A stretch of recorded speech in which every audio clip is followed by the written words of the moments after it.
Coba fitur dengarkan berita di News Plus aplikasi RCTI Plus.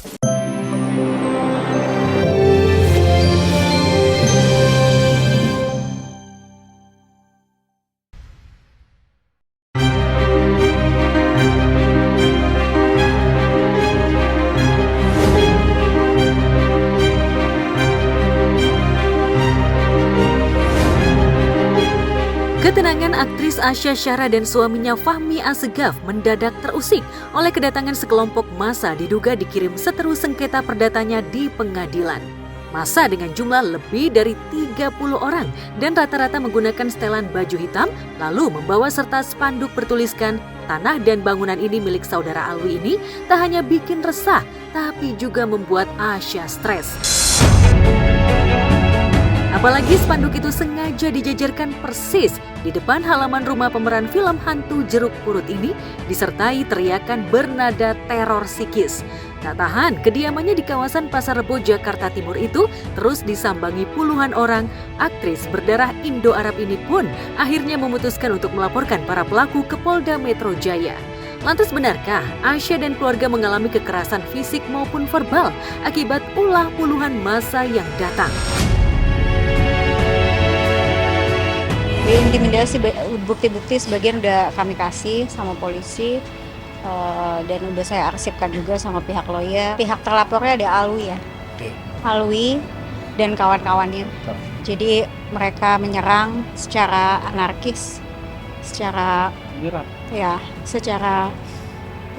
nggak seperti hukum yang berlaku.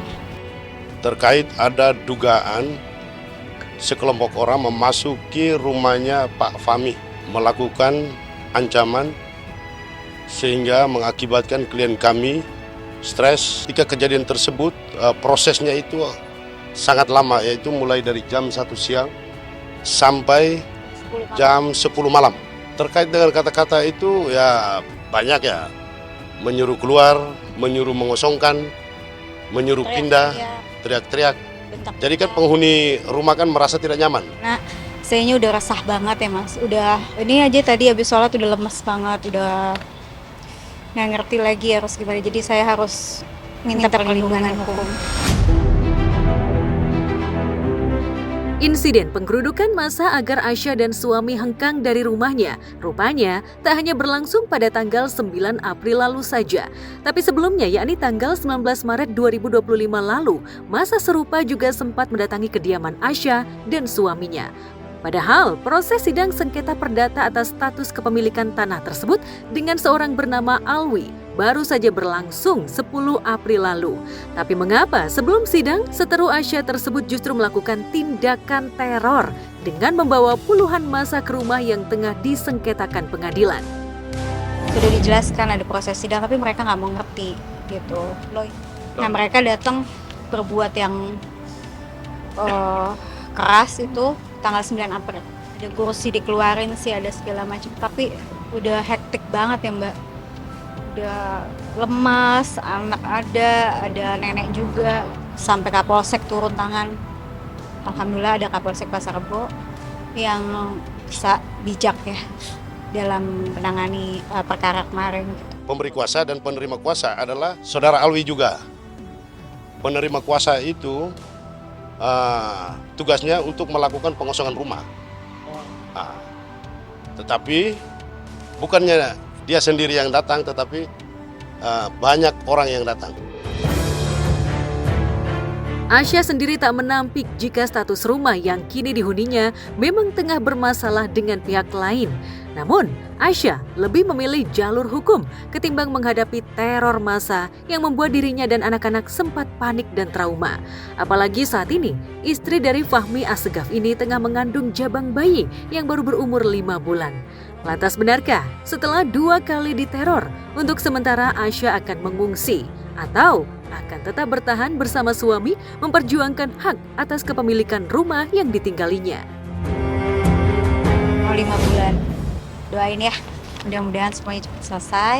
Ya berat buat saya mas, buat keluarga sih berat sekali. Tapi ya urusan anak saya aja belum selesai, urusan ini ya saya berserah aja. Ya kita juga belum tahu nih, ya kan? Apakah mereka mau datang lagi atau tidak kan kita tidak tahu. Ya kan? Kalau mereka datang lagi ya kita lapor lagi.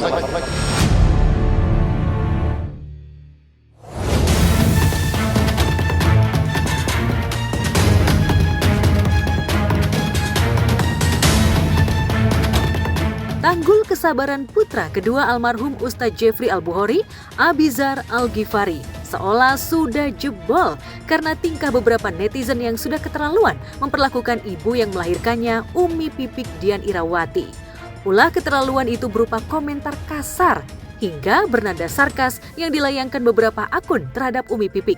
Didampingi pengacara dan aktor yang punya wajah mirip dengan ayahnya Alfi Afandi, tepat di hari ulang tahunnya yang ke-24 tahun kemarin, aktor kelahiran 13 April 2001 ini akhirnya melayangkan somasi terbuka untuk beberapa akun yang diduga telah melakukan ujaran kebencian pada ibundanya. Lantas benarkah Abizar sudah mengantongi sejumlah bukti, termasuk profil akun yang dianggap melakukan ujaran kebencian pada ibundanya?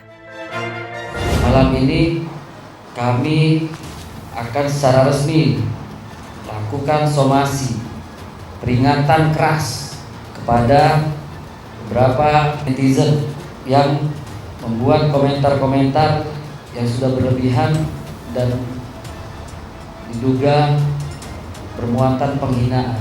Yang akan kami somasi itu pertama akun atas nama Yogi Nata Sukma. Kemudian ada lagi akun Fransois Sigit. Ini saya nggak akan sebutkan komentarnya apa, tapi bahasanya itu sangat kasar.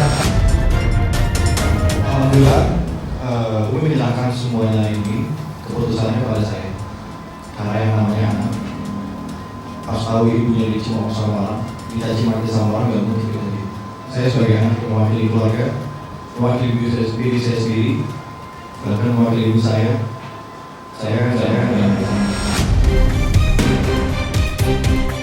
Jika dalam 2x24 jam pelaku yang telah disebutkan tak gentle mendatangi langsung Abizar, maka lelaki yang sempat dijodohkan dengan Cynthia Mariska ini tak segan-segan akan segera melaporkan ke polisi. Kami beri waktu 2x24 jam. Apabila dalam waktu 2x24 jam yang bersangkutan tidak menghadap, maka kami akan teruskan ke proses hukum untuk laporan polisian.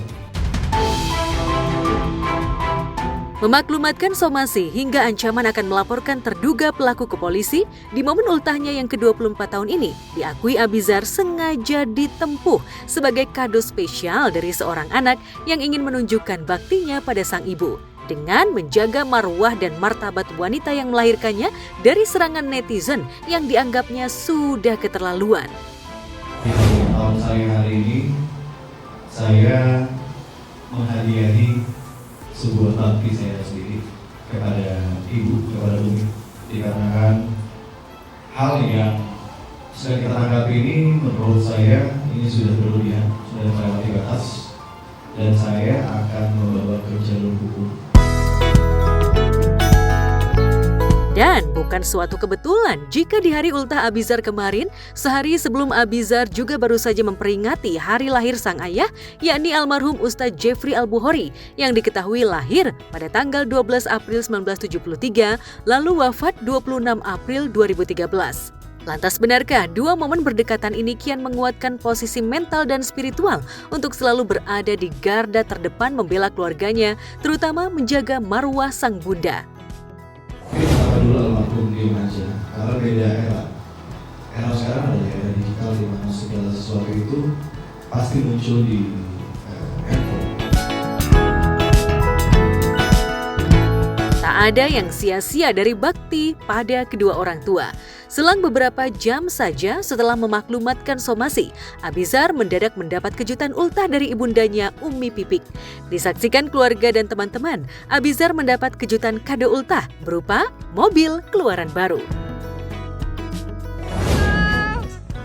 2, 3. Salah.